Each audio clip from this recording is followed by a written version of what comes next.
इस महीने के अंत में जो पूर्णिमा आवेगी, स्नान पूर्णिमा, अपने अपने घर पर बहुत सुंदर अभिषेक करना ठाकुर जी का जल से।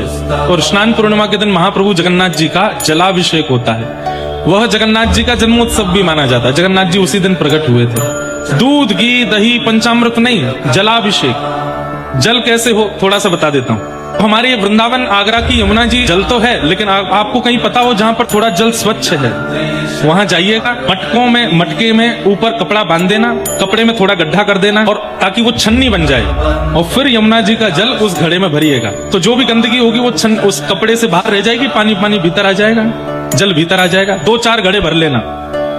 2-4 घड़े भर के फिर शाम को घड़ों का पूजन कीजिएगा।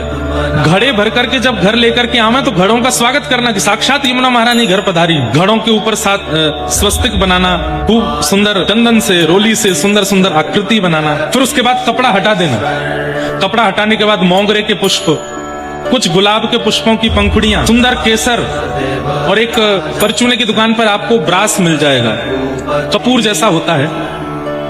ब्रास को खाने की सामग्री में प्रयोग करते हैं, और नहीं मिले तो कपूर, उनको पीस करके वो डाल दें। मतलब हमको ठंडा जल बनाना है ठाकुर जी के अभिषेक के लिए।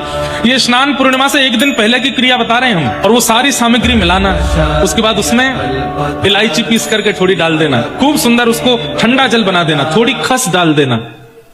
उसके बाद उन घड़ों को बढ़िया सुंदर आसन लगा करके विराजमान करना, उनका पूजन करना। यमुना जी हैं, एसी या कूलर रात्रि में चलने देना। रात में श्री ठाकुर जी का, यमुना जी का रास विहार होगा। रात भर ठाकुर जी के पास रख के रहने देना। अगले दिन सुबह खूब सुंदर बड़ी परात लेना। पहले ठाकुर जी को बाल भोग करा देना, बाल भोग के बाद परात में ठाकुर जी विराजमान करके कौपीन पहना देना। मलमल का वस्त्र, मलमल के वस्त्र की पतली सी धोती पहनाना। एक कोई माला बस, चंदन की माला हो तो बहुत अच्छी, चंदन की माला ठाकुर जी के गले में, या फिर मेवाओं की माला, या फिर अंगूरों की माला ठाकुर जी के गले पे पहना देना।